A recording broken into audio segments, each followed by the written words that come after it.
નમસ્કાર વિદ્યાર્થી મિત્રો, સામાજિક વિજ્ઞાનની અંદર ધોરણ 9માં કેટલાક પ્રકરણોની વાત આપણે કરી છે. એ રીતે આજે આપણે પ્રકરણ 10ની વાત કરીશું. પ્રકરણનું નામ છે સરકારના અંગો. સરકારને પોતાની કામગીરી ચલાવવા માટે જુદા જુદા પ્રકારના અંગોની જરૂરિયાત પડે અને આ અંગો દ્વારા વ્યવસ્થિત રીતે સરકારનું તંત્ર, સરકારી શાસન એ ચાલે છે. આ અંગોની જોગવાઈ, એની વ્યવસ્થા અને એની જણાવટ એ બંધારણમાં કરવામાં આવી છે. સરકારના આ જે અંગો છે એ અંગો દ્વારા સરકાર યોગ્ય રીતે એ ચાલે અને એ રીતે તંત્ર, શાસન પ્રજાલક્ષી, વિકાસલક્ષી શાસન બને એવા પ્રકારના પ્રયત્નો સરકારના આ અંગોના સુવ્યવસ્થિત સંચાલન દ્વારા થાય છે. સરકારના 3 અંગો છે: ધારાસભા, કારોબારી અને ન્યાય તંત્ર. આ અંગો, એની રચના, એનું કાર્ય, એની સત્તાઓ અને આ ત્રણેય અંગોના અરસપરસના સંબંધો કેવા છે એના વિશે વિગતે આપણે પ્રકરણ 10માં સરકારના અંગોમાં જોઈશું. રાજ્યના મૂળભૂત હેતુઓમાં એક હેતુ કાયદો અને વ્યવસ્થાની જાળવણીનો છે. આ દ્વારા લોકોની સુખાકારી અને સલામતી સાધવાનો હેતુ રહેલો છે. લોકોનો સર્વતોમુખી વિકાસ થાય, કલ્યાણ સાધીને તેમનું સ્વાતંત્ર્ય અને મૂળભૂત હક્કોનું જતન અને સંરક્ષણ કરવાનો હેતુ રહેલો છે. રાજ્યના ગતિશીલ વિકાસની સિદ્ધિ અર્થે સરકારના 3 અંગોમાં ધારાસભા, કારોબારી અને ન્યાયતંત્ર વચ્ચે પરસ્પર એક્ય, સહકાર અને સંકલન સ્થાપિત કરીને સરકાર અસરકારક અને કાર્યક્ષમ શાસન કરી શકે. ધારાસભા એટલે ધારા, કાયદો બનાવનાર, કાયદો ઘડનાર. કારોબારી છે એ ઘડેલા જે કાયદાઓ છે એ કાયદાઓનો અમલ કરાવવાનું કામ કરે છે. જ્યારે ન્યાયતંત્ર કાયદાના ભંગ બદલ સજા કે દંડની કાર્યવાહી કરે છે. એ રીતે સરકારના અંગોમાં 3 જે મહત્વના અંગો છે એ ધારાસભા, કારોબારી અને ન્યાયતંત્ર છે. આ અંગોની અંદર ધારાસભા જે છે કે જેમાં ધારાસભ્યો, સંસદ સભ્યો એ બેસે છે, એ કાયદાનું વ્યવસ્થિત રીતે ઘડતર, કાયદા બનાવવા અને એની પ્રક્રિયા, સમગ્ર કાયદાલક્ષી, નિયમલક્ષી પ્રક્રિયાનું કામ એ કરે છે. આ ઉપરાંત કારોબારી જે છે એ કારોબારી વ્યવસ્થિત રીતે કાયદાઓનો અમલ કરી અને એને પ્રજા સમક્ષ શાસનમાં મૂકવાનું કામ એ કરે છે. જ્યારે આ ઘડેલા કાયદાઓ જે છે, ખરડાઓ જે છે એ નીતિ નિયમો કે કાયદાનું સ્વરૂપ ધારણ કરે, એને અમલમાં મૂકવાનું અને એના ભંગ બદલની સજાનું કામ જે છે એ ન્યાયતંત્ર કરે છે. ધારાસભા અને કારોબારી કરતા ન્યાયતંત્રની જે વ્યવસ્થા છે એ સ્વતંત્ર રીતે છે. આમ છતાં ત્રણેય એકાબીજાની સાથે સંકળાઈને યોગ્ય રીતે એ કામગીરી બજાવે તો જ સુવ્યવસ્થિત શાસન એ ચાલી શકે. ભારતીય બંધારણમાં ધારાસભા એટલે સંઘ, કેન્દ્ર કક્ષાએ, સંસદ અને રાજ્ય કક્ષાએ વિધાન ગૃહો, કારોબારી એટલે સંઘમાં, કેન્દ્રમાં રાષ્ટ્રપતિ, વડાપ્રધાન અને વડાપ્રધાનનું પ્રધાનમંડળ અને તેનું કાર્યાલય તથા વહીવટી તંત્ર. જ્યારે રાજ્ય કક્ષાએ રાજ્યપાલ, મુખ્યપ્રધાન અને તેના મંત્રીમંડળનો સમાવેશ થાય છે. તેનું કાર્યાલય અને વહીવટી તંત્ર એકબીજા સાથે ગાઢ રીતે એ સંકળાયેલા હોય છે. જ્યારે ન્યાયતંત્રમાં સર્વોચ્ચ અદાલત ટોચ પર અને રાજ્યોમાં વડી અદાલતો અને તેના હાથ નીચેની તાબાની અદાલતો, જિલ્લા ન્યાયાલયો, વિશેષ ખાસ અદાલતો. આમ ન્યાયતંત્ર ધારાસભા અને કારોબારી બંનેથી તદ્દન અલગ, સ્વતંત્ર અને સુગ્રથિત છે. સીધી જ રીતે દેશમાં ધારાસભા જે છે એ કેન્દ્ર કક્ષાએ, જેને આપણે સંસદ કહીએ છીએ, એ અને રાજ્ય કક્ષાએ ધારાસભા, રાજ્ય ગૃહો જે વિધાન ગૃહો છે એમાં કેન્દ્રમાં સાંસદો અને રાજ્યમાં ધારાસભ્યો જે છે એ જુદા જુદા કાયદા અને એના અંગેનું કામ એ કરે છે. કારોબારી જે છે એમાં કારોબારીમાં કેન્દ્રમાં વડાપ્રધાન અને એનું પ્રધાનમંડળ, રાષ્ટ્રપતિ, જ્યારે રાજ્યમાં મુખ્યમંત્રી અને એના પ્રધાનમંડળનો સમાવેશ એ થાય છે. એ રીતે આ જે બે અંગો છે એ કોઈને કોઈ રીતે ચૂંટાયેલા અંગો છે. જ્યારે ન્યાયતંત્ર છે એ કાયદા દ્વારા એને સ્વતંત્ર અને નિષ્પક્ષ રીતે મૂકવામાં આવ્યું છે. સમગ્ર દેશનું જે ન્યાયતંત્ર છે સળંગ એકસૂત્રી રીતે સુગ્રથિત રીતે કામ કરે છે. સમગ્ર દેશમાં કાયદાઓ જે છે એ એક સમાન છે અને એટલા માટે ન્યાયતંત્ર જે છે એ એક સ્વતંત્ર અંગ તરીકે કામ કરે છે. આમ છતાં આ ત્રણેય અંગો જે છે એકબીજા સાથે સંકળાય અને સુગઠિત રીતે શાસન ચલાવવામાં પોતાની ભાગીદારી આપે છે. ભારત જુદા જુદા ઘટક રાજ્યોનું બનેલું એક સંઘ રાજ્ય છે. કોઈ પણ ઘટક રાજ્ય સ્વતંત્ર અને સાર્વભૌમ નથી. ભારતમાં સંઘ અને રાજ્ય કક્ષાએ સંસદીય પદ્ધતિની રાજ્ય સરકારો વચ્ચે સત્તા વિશ્લેષણના સિદ્ધાંત અનુસાર સત્તાનો વિશ્લેષ થયો હોવાથી ધારાસભા અને કારોબારી વચ્ચે પરસ્પર ગાઢ અને પરસ્પરાવલંબીનો સંબંધ છે. જ્યારે ન્યાયતંત્રનું અલગ, સ્વતંત્ર, નિષ્પક્ષ એવું વિશિષ્ટ સ્થાન રહેલું છે. એ રીતે ધારાસભા અને કારોબારી જે છે એ રાજ્ય અને કેન્દ્ર કક્ષાએ અલગ અલગ રીતે હોય છે અને એ રીતે બંને પરસ્પર રીતે સંકળાયેલા છે.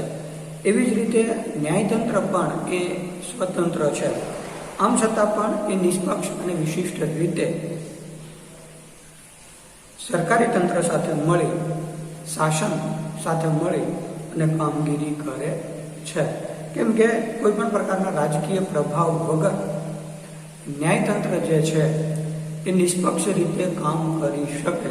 એના માટે દેશનું ન્યાયતંત્ર બંધારણના ઘડવૈયાઓએ સ્વતંત્ર અને નિષ્પક્ષ રાખ્યું છે. એ રીતે ન્યાયતંત્રનું સ્થાન દેશમાં વિશિષ્ટ છે. એમાં આગળનો જે મુદ્દો છે એ છે સત્તા વિશ્લેષનો સિદ્ધાંત.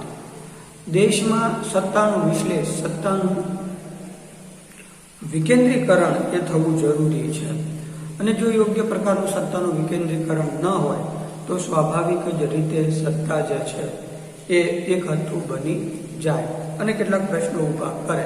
એના માટે લોકશાહી શાસન વ્યવસ્થામાં સત્તાનો વિશ્લેષ હોવો, સત્તાનું વિકેન્દ્રીકરણ હોવું એ જરૂરી બને છે. રાજ્ય વતી સરકાર જે કાર્યો કરે તે એકબીજાથી જુદા હોય છે. ત્રણેય અંગોના કાર્યો એકબીજાથી ભિન્ન તથા દરેક કાર્યોમાં વિશેષ પ્રકારની નિપુણતાની જરૂર પડે છે. એટલે કે જુદા જુદા અંગો દ્વારા જુદી જુદી વ્યક્તિઓ દ્વારા કાર્યો થવા જોઈએ અને છેલ્લે દરેક અંગે પોતપોતાનું અલગ કાર્ય પણ કરવું જોઈએ. સત્તા વિશ્લેષ થવાથી સત્તાના બેફામ ઉપયોગની સંભાવના ઘટે છે. ત્રણેય અંગોના કાર્યો થકી સરકારનો વહીવટ સરળ અને કાર્યક્ષમ બને તે માટે તેમની વચ્ચે સત્તાનો વિશ્લેષ કરવો જરૂરી બને છે. દાખલા તરીકે ધારાસભા કાયદો ઘડવાની સત્તા ધરાવે છે તો તેનો દુરુપયોગ ન કરે તેવી કારોબારી અને ન્યાયતંત્રને કેટલીક એવી સત્તાઓ હોય છે જેથી તે ધારાસભાને નિયંત્રણમાં રાખે. એ રીતે સત્તાનો વિશ્લેષ થવો એ જરૂરી છે. કેમ કે ધારાસભા અને કારોબારી જે છે એ કાયદાઓ કે નીતિ નિયમો બનાવવા માટે સ્વતંત્ર છે. આમ છતાં પણ એ એવા નીતિ નિયમો કે કાયદાઓ ન બનાવી શકે કે જે દેશના બંધારણ વિરુદ્ધ હોય, દેશની મૂળભૂત વિચારધારા વિરુદ્ધ હોય અને એના માટે કેટલાક નિયંત્રણો પણ એ લાદવામાં આવ્યા છે. એ રીતે પરસ્પર સત્તાની વહેંચણી એ થઈ છે. રાજ્ય અને કેન્દ્ર એક સાથે જોડાયેલા છે. આમ છતાં પણ એ જુદી જુદી રીતે કામ કરે છે. આ ઉપરાંત રાજ્ય અને કેન્દ્રના દરેક જે વિભાગો છે એ વિભાગો પણ સ્વતંત્ર રીતે કામ કરે છે અને સાથે સાથે જોડાયેલા પણ છે. એટલે એ રીતે સત્તાનો વિશ્લેષ છે જેથી કરીને સત્તા જે છે એ એક હથ્થું ન રહે અને સમગ્ર રીતે સત્તાનો વિશ્લેષ થાય અને એ રીતે કોઈ પણ વ્યક્તિ સત્તાનો બેફામ રીતે, સરમુખત્યાર રીતે ઉપયોગ કરી શકે નહીં.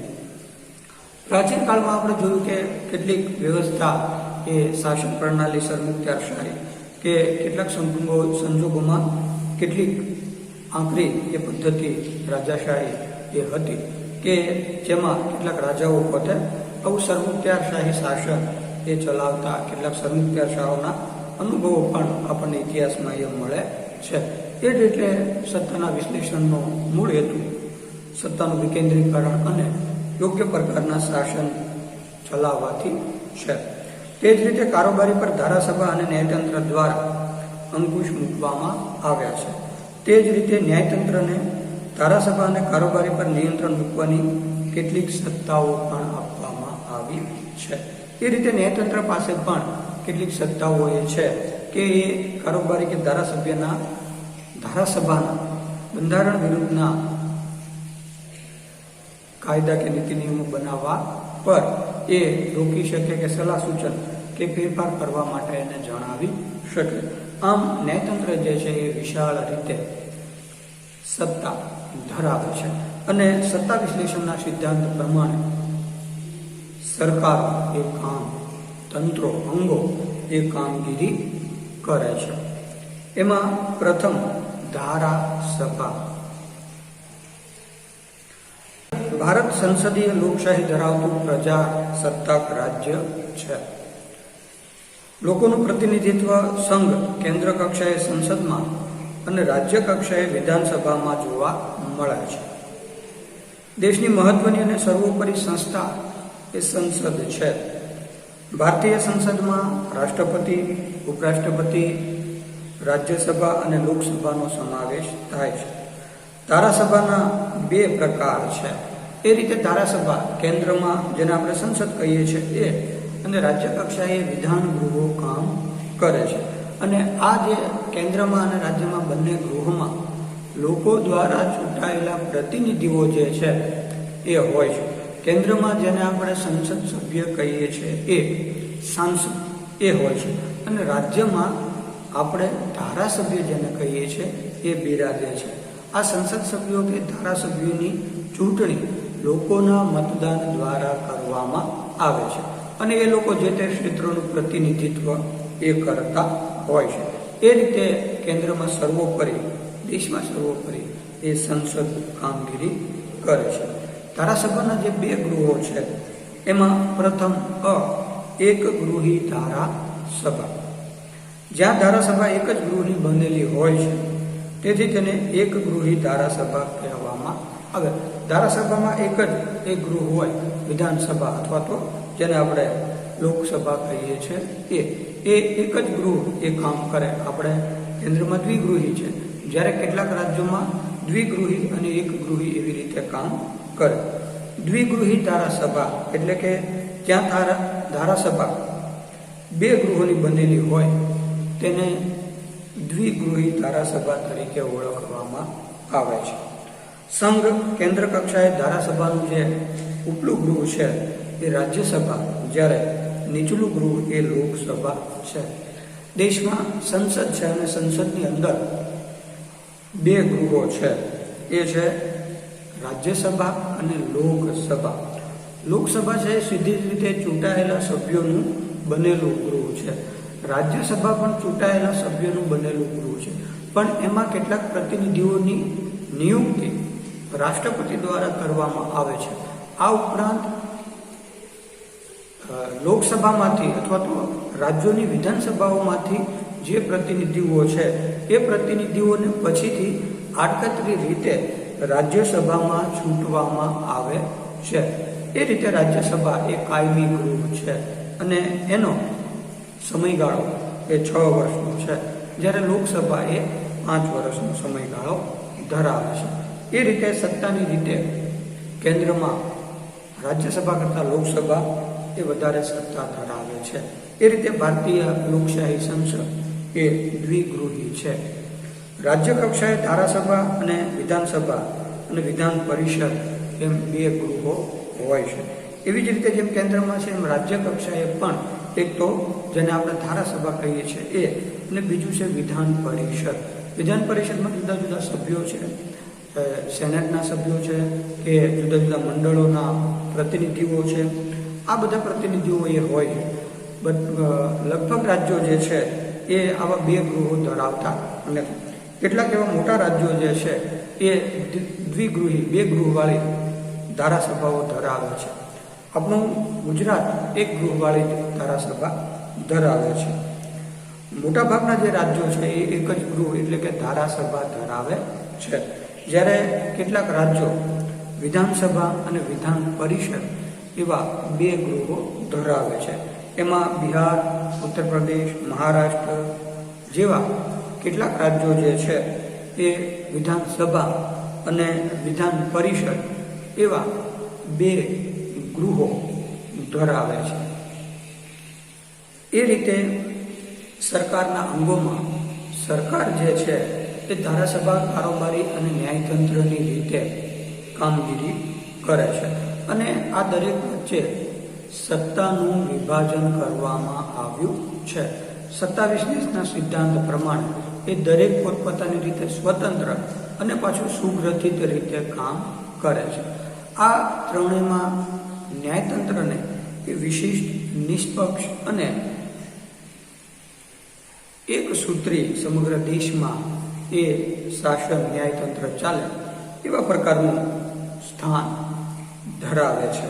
અને એ રીતે કેન્દ્રમાં ધારાસભામાં સંસદની અંદર લોકસભા અને રાજ્યસભા ઉપલું ગૃહ અને લોકસભા નીચલું ગૃહ, એવી જ રીતે રાજ્ય કક્ષાએ વિધાનસભા અને વિધાન પરિષદ હોય છે. દરેક રાજ્ય એ બે ગૃહ ધરાવતા નથી. બિહાર કે ઉત્તર પ્રદેશ, મહારાષ્ટ્ર જેવા રાજ્યો એ દ્વિગૃહી ધારાસભા ધરાવે છે. ગુજરાત એક ગૃહવાળું વિધાનસભાવાળું ધારાગૃહ ધરાવે છે. એ રીતે પ્રકરણ 10 સરકારના અંગોની અંદર આપણે આટલા એ મુદ્દાની વાત એ કરી અને સરકારને પોતાનો વહીવટ ચલાવવા માટે ધારાસભા કારોબારી અને ન્યાયતંત્ર વિશિષ્ટ રીતે સંકળાય અને પાછા સ્વતંત્ર રીતે એ કામગીરી કરે છે. અને એ રીતે સુવ્યવસ્થિત રીતે શાસન ચલાવવા માટે ત્રણેયનું અરસપરસ એ યોગ્ય રીતનું એક્ય હોવું એ જરૂરી બને છે. એ રીતે આટલા મુદ્દાની વાત આપણે આ વિભાગમાં કરી. હવે પછીના મુદ્દાની વાત આપણે આગળના વિભાગમાં કરશું.